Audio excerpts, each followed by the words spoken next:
found myself this week noodling on exactly the same things that Esri was getting us to think about earlier in this week's Torah portion. And so I wanted to go a little, I wanted to take the baton that she threw down and keep running with it. And so I think as I was reading over this, I was thinking, this feels a little bit like my Religion 101 class. And so I hope that'll be interesting for us to develop these ideas and go into them a little bit deeper. And I think by the time we get to the end of this, we'll see that we really have been like noodling on a theme together all morning. So we read this Parsha, Bechukotai, very last section of the book of Leviticus. Thank you for reading it so beautifully, Esri and Evan and Jessica. And it begins with a cause-effect relationship between behavior and divine reward and punishment, right? And if you were reading along, you saw that. So on the positive side, Im bechukotai telechu, im mitzvotai tishmeru, v'asita motam. If you follow my laws and my commandments, God says, I will grant rain in its proper season. The earth will yield its produce, the trees of the field. You will eat your fill of bread and dwell securely in your land. I will grant you peace in the land. You will lie down untroubled by anyone. I will give the land a respite from vicious beasts. I will be ever present in your midst. I will be your God, and you will be my people. I, God, who brought you out from the land of the Egyptians to be slaves no more, who broke the bars of the yoke and helped you stand tall. What a great, beautiful promise. And on the not so positive side, if you do not obey, if you do not observe my commandments, Hashem says, I will wreak misery upon you. Consumption and fever, which cause the eyes to pine and the body to anguish. You will sow your seed to no purpose. Your enemies will eat it. Your foes will dominate you. You shall flee, though none pursues. I will break your proud glory. I will make your skies like iron and your earth like copper, so that your strength will be spent to no purpose. Your land will not yield its produce, nor your trees the fruit of their land. I will loose wild beasts against you, and they will bereave you of your children and wipe out your cattle. They will decimate you. Your roads will be deserted. You will eat the flesh of your sons and daughters. This is right? This is like, talk about book banning. They should ban the Bible. This is like offensive, right? Okay? Okay. I will make the land desolate so that your enemies who settle in it will be appalled by it, and I will scatter you among the nations. I will unsheath the sword on you. Your land will become desolate and your cities ruined. And for those of you who survive, I will cast a faintness into their hearts. The sound of a driven leaf shall put them to flight. Fleeing as though from the sword, they shall fall, though none pursues. And it goes on like this until finally, and then I will remember my covenant with Jacob, and I will also remember my covenant with Isaac, and also my covenant with Abraham, and I will remember the land, and I will remember in their favor their covenant with the ancestors whom I freed from the land of Egypt in the sight of all of the nations to be their God. Exhale. So whether the Jewish people have ever read the Torah literally is a matter of debate. I actually don't think that we as a people have ever read the Torah literally word for word.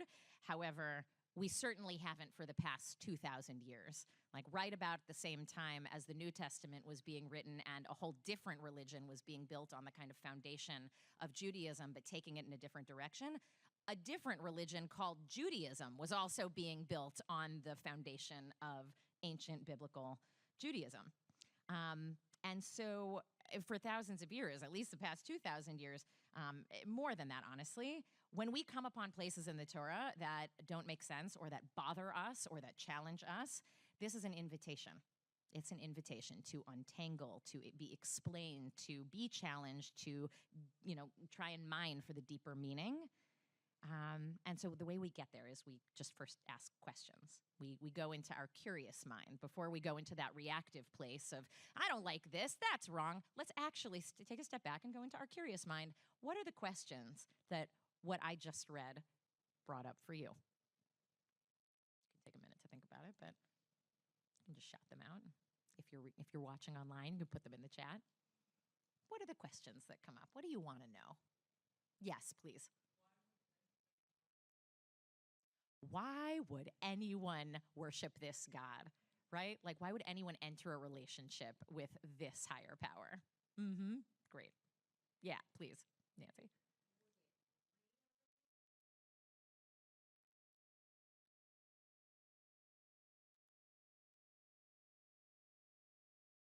Oof, right. Like, would it really unfold the way that it's being described? Right. Or is this maybe just a poetic way of saying, like, because I said so? Right. Hmm. Are we experiencing this right now? Yeah, David. That's good. Does God have emotions? That's so interesting. And when you say that, do you mean the character of God in the Torah who's saying this, or do you mean like the creator of the known universe who's like a dimension of which is here in the Torah, but really like this is a character? More the latter. That like does the intelligence of the universe feel things about what we do? I love that question. Wow. Yeah.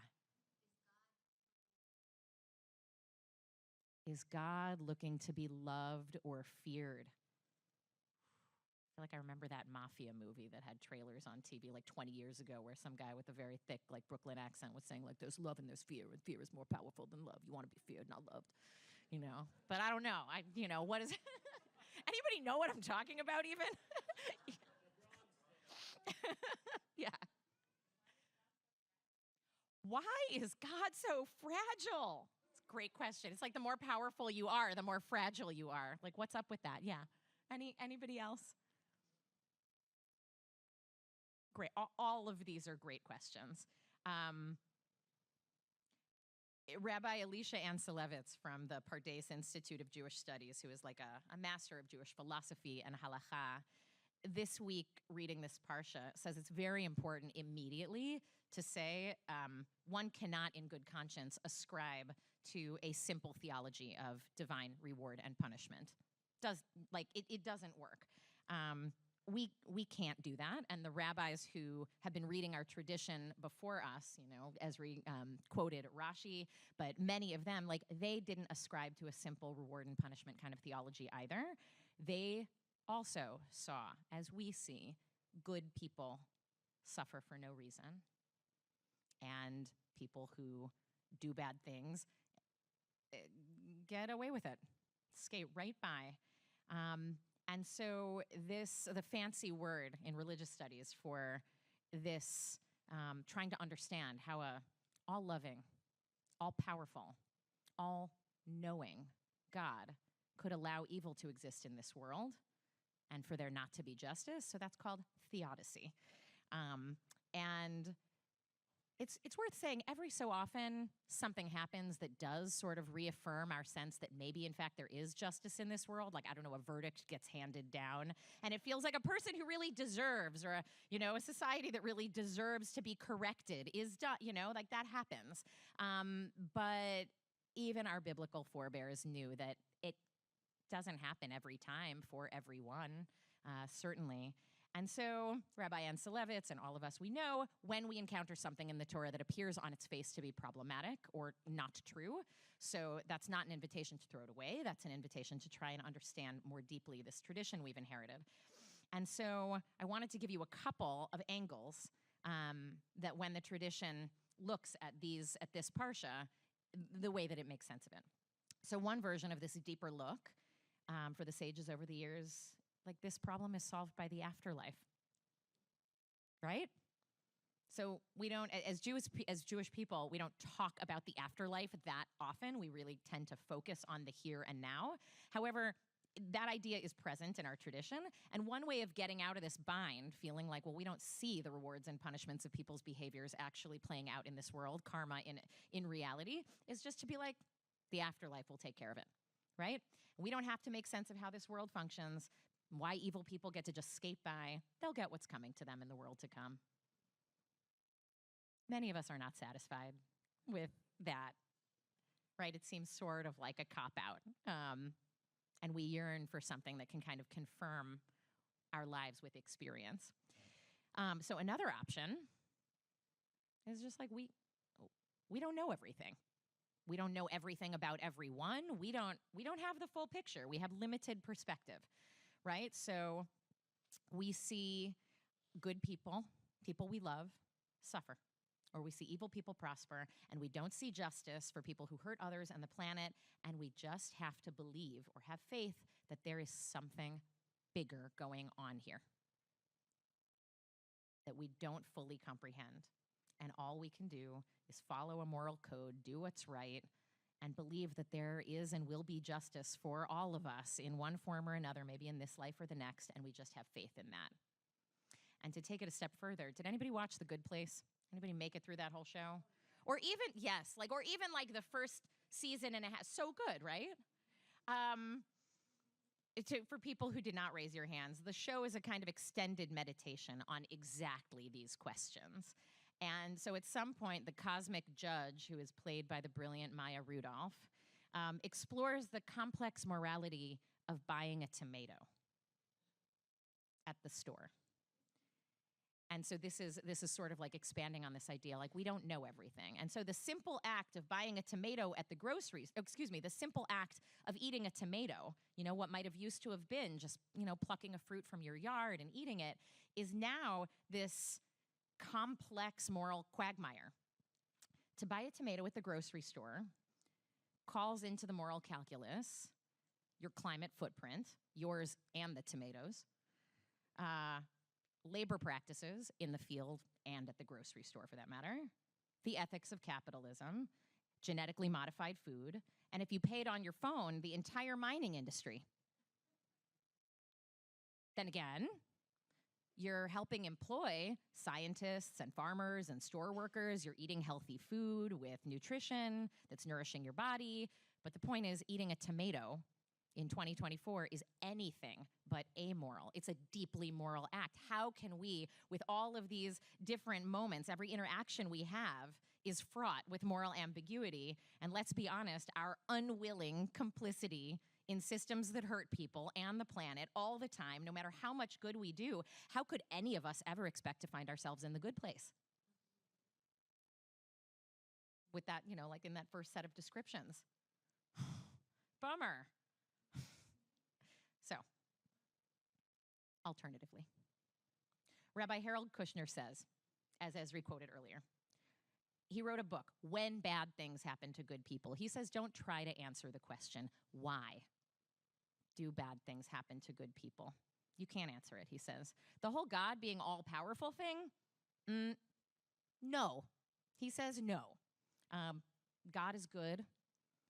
God has to know all of us inside and out. God, created all of us in some way, but clearly can't control everything, is not a cosmic puppet master. Even the Bible knew God was not a cosmic puppet master. Even the Bible, the Torah from the beginning, sort of creates the picture of a God who is growing and learning and feeling feelings and adapting as we adapt and grow.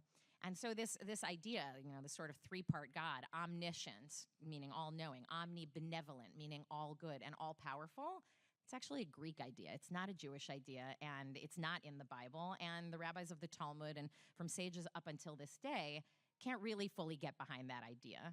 Because if God could, of course, control everything, well, A, morality would have no meaning, because we would have no free will, right? But B, it would be truly perverse to think that all of the preventable harm in the world could be prevented and wasn't being prevented by God, right? And so the obvious Jewish example is the Holocaust. But think of our world every single day. Think of what happened on October 7th, and think of what is happening since October 7th to the people in Gaza. What kind of God would let any of that happen if God could prevent it? What kind of God would allow diseases of mind and body to plague so many of us if that God could intervene? So we sort of are in common agreement that can't be how it works. So Rabbi Kushner, Rabbi Ansel Levitz, others come up with this question from a different angle. Why are we trying to imagine God outside of ourselves? Stop imagining God as some external force operating on us, separate from us.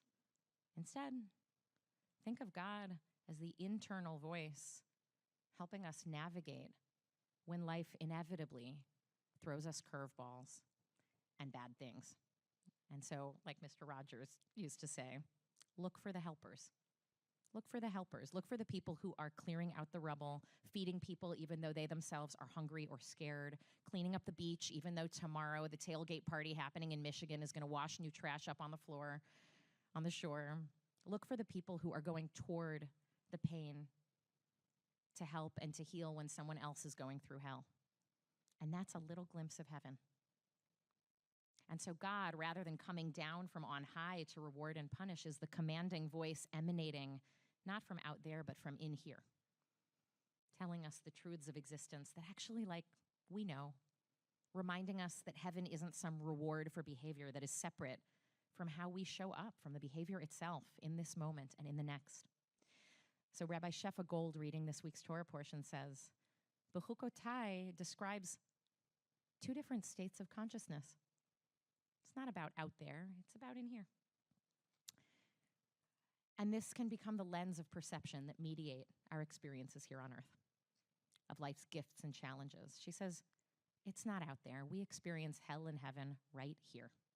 And so the covenant described in our Parsha is not between us and something external dictating rewards and punishments. It's a reminder that right action and right relationship and right thought is the reward itself, is heaven on earth and vice versa. And so going back to the text, she observes the first state, that first paragraph, that state of blessing or reward. That's what we call heaven.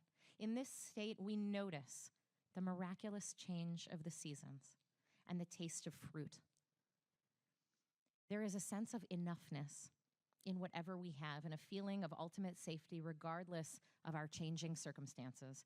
In our consciousness of heaven, we are not ruled by fear, and thus we are not overwhelmed by whatever enemy or obstacle we may encounter. In this state of consciousness, there is spaciousness and possibility.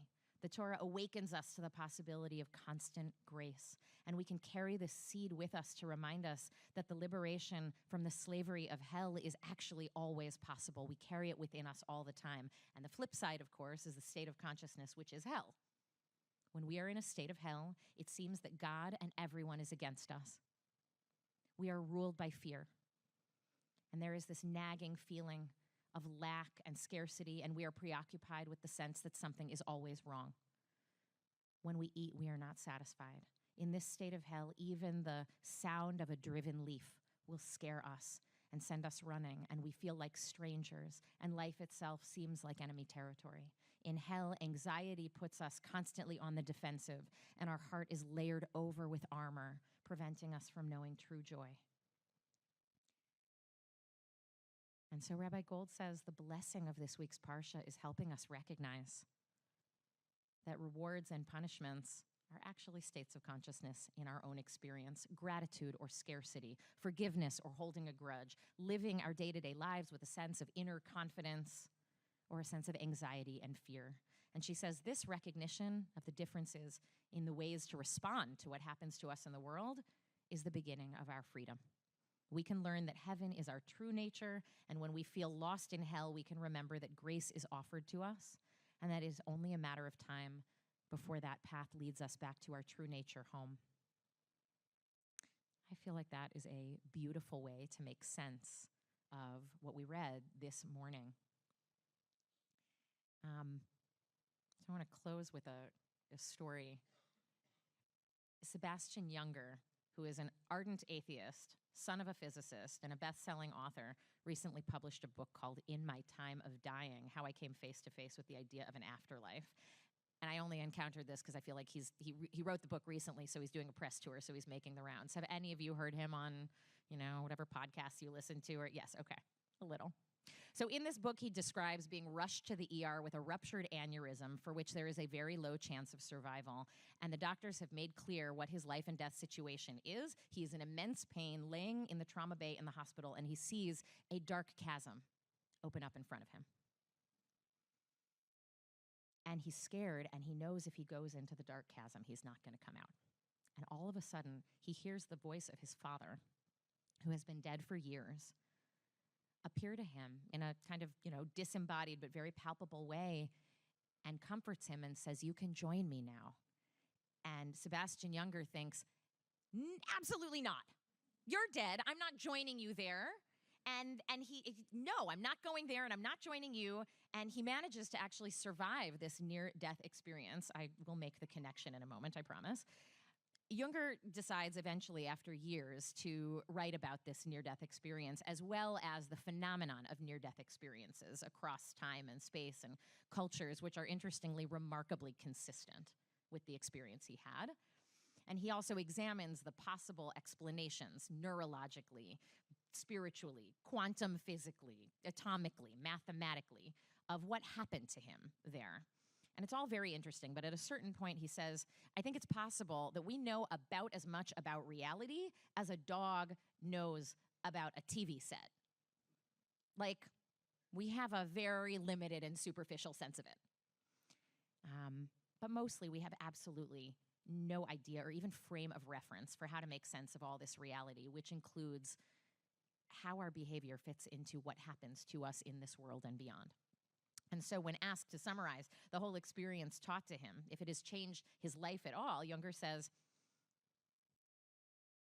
none of us know if this will be the last day of our lives. None of us know.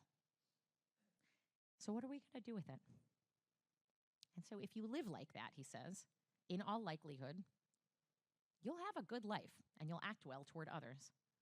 In other words, with no guarantees of heaven or hell to somehow balance out what happens to us in this life, we'd better behave and respond to one another like we want to create heaven on earth. And he recalls a time in high school he had to care for his father who had hypothermia on a camping trip. And then here was his father, decades later, appearing to him to care for him in this moment of distress.